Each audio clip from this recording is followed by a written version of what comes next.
Bismillahirrahmanirrahim. An Sufyan bin Asal Al-Muradi radhiyallahu ta'ala anhu. Qala berkata Sufyan, ataitu aku mendatangi an-Nabiya baginda Nabi sallallahu alaihi wasallam. Wa huwa dan baginda Nabi fil masjid di dalam masjid. Muttaqin dalam keadaan orang yang bersandaran. Ala burdin atas selimut lahu baginya ahmara yang berwarna merah. Maksudnya di selimutnya ditali di punggungnya sama di bagian lututnya berduduk. Nah itu terus sandarannya begitu. Karena sandarannya orang Arab itu bukan tembok. Sandarannya orang Arab itu pakai selimut atau pakai tangan dengan duduk dongkrong begitu loh. Karena zaman dulu rumah-rumahnya orang Arab Badui itu bukan terbuat dari tembok, tapi terbuat dari kulit kemah itu. Kalau disandari ya nggak bisa. Maka membuat sandaran sendiri, yaitu dengan kain, dengan selimut atau dengan tali kayak sabuk begitu dibuat sandaran.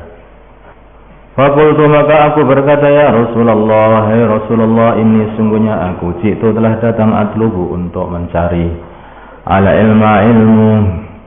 Faqala maka bersabda Rasulullah sallallahu alaihi wasallam, marhaban bi talibil ilmi. Marhaban ku terima dengan kelabangan bi talibil ilmi, dengan datangnya orang yang mencari ilmu. Inna talibal ilmi sungguhnya pencari ilmu. La tahaffuhu sungguh meliputinya, mengepungnya al malaikatu para malaikat. Bi ajnihatiha dengan sayap-sayapnya. Tumayakabu kemudian bersusun ba'duhum sebagian malaikat ba'dun dengan sebagainya. Hatta yablughu sehingga mereka sampai as-sama dunya, langit dunia. Min mahabbitihim karena cinta mereka lima dengan apa ya telubu yang dia cari. Jadi kalau ada orang yang mencari ilmu, nanti malaikat-malaikat akan datang. Itu mereka itu merentangkan sayapnya membuat satu kalangan begitu. Nanti malaikat berikutnya ada di atasnya, membuat satu kalangan lagi, terus di atasnya lagi, sampai ke langit dunia. Karena mereka itu pengen melihat orang-orang yang mencari ilmu. Karena senang banget melihat ilmu yang dicari oleh para pencari ilmu itu.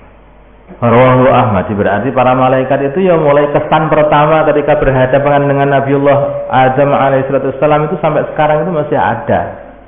Itu kan kesan pertama dulu, yaitu ketika Nabiullah Adam alaihissalam mau diciptakan oleh Allah Subhanahu wa taala, maka Allah Subhanahu wa taala bersabda kepada para malaikat, "Inni ja'ilun fil ardi khalifah." Maka malaikat itu terus menjawab Allah Subhanahu wa taala, qalu ataj'alu fiha may yufsidu fiha wa yasfiku ad-dima wa nahnu nusabbihu bihamdika wa nuqaddisu lak. Ya Allah, apakah engkau akan membuat orang-orang yang akan membuat pertumpahan darah nanti di bumi nanti, yang akan merusakkan bumi dan membuat pertumpahan darah di bumi. Sedangkan kami ini para malaikat adalah orang-orang yang selalu berzikir kepada engkau. Tapi Allah Subhanahu wa taala itu pengen memberi kejutan kepada para malaikat. Memang makhluk manusia itu makhluk lemah dan suka berbuat kayaknya malaikat itu sudah punya firasat begitu loh. Maka dijawab juga, kayak Allah mengatakan, memang kalau mereka itu lawaran begitu saja tanpa ada ilmu, maka mereka itu akan berbuat dengan perbuatan yang semena-mena nanti. Tetapi makhluk ini akan aku kasih ilmu. Wa 'allama Adamal asma'a kullaha.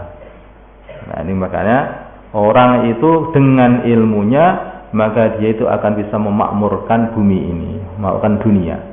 Tapi kalau manusia tanpa ilmu, maka mereka itu akan lebih hina, lebih rendah daripada binatang. Inhum kal an'am balhum adall. Seperti binatang, bahkan lebih rendah dari. Tapi kalau dengan ilmu, maka akan meningkat derajatnya. Bahkan derajatnya bisa sampai melampaui derajatnya malaikat. Sehingga sampai malaikat pun oleh Allah Subhanahu wa taala disuruh sujud penghormatan kepada Nabiullah Adam alaihi salatu wassalam.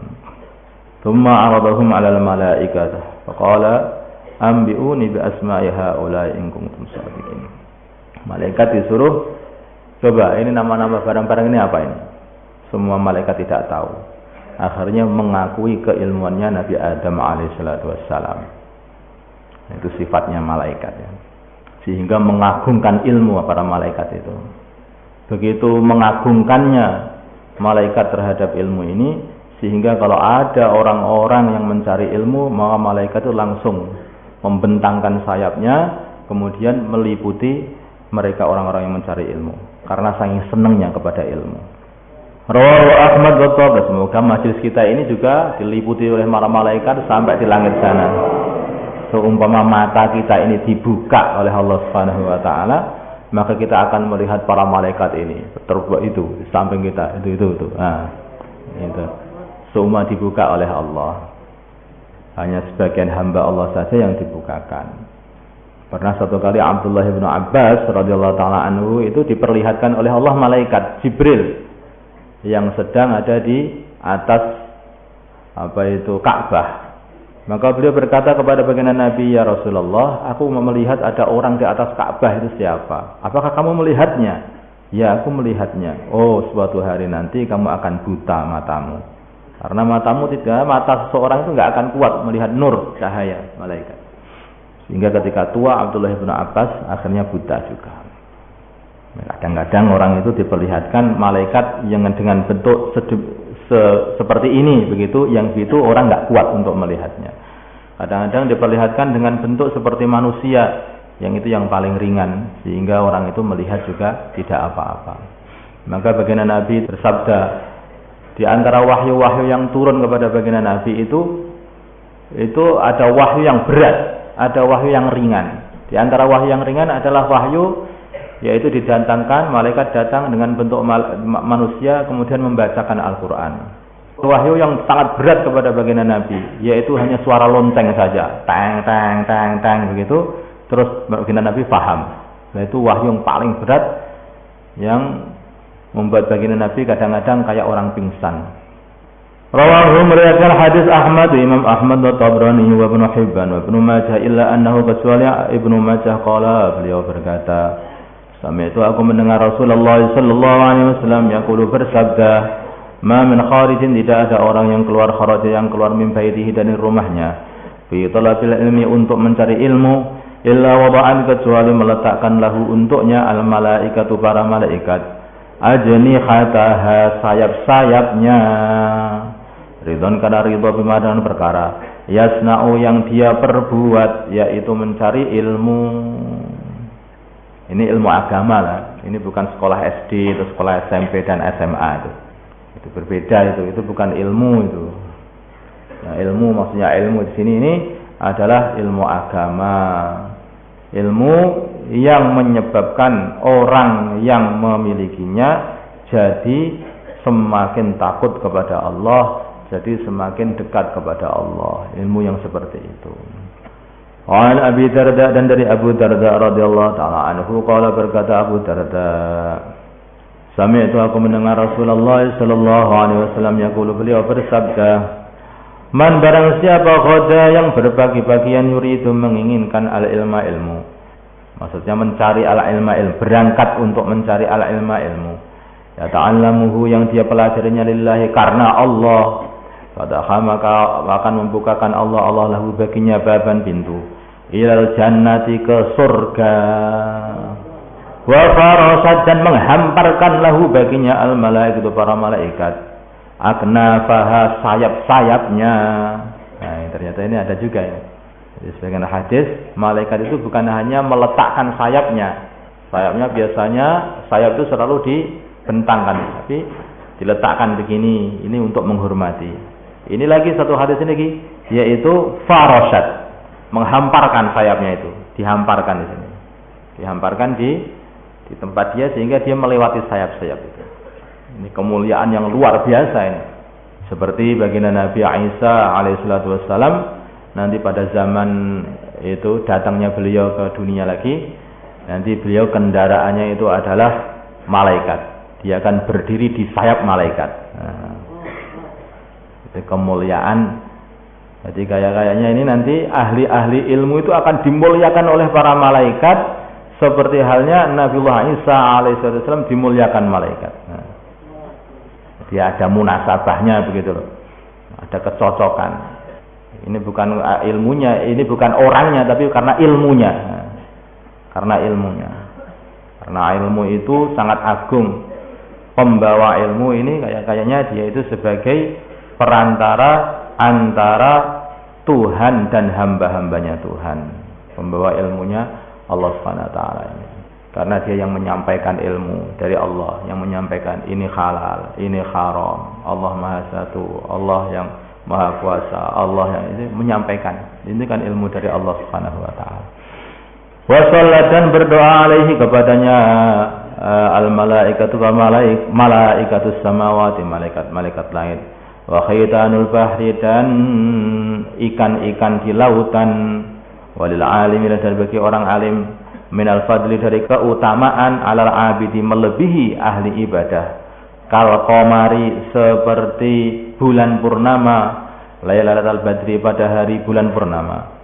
Kal qamari seperti bulan lailatul badri pada hari bulan purnama. Ala asori kaukabin dibanding atas sekecil-kecilnya bintang di sama di langit.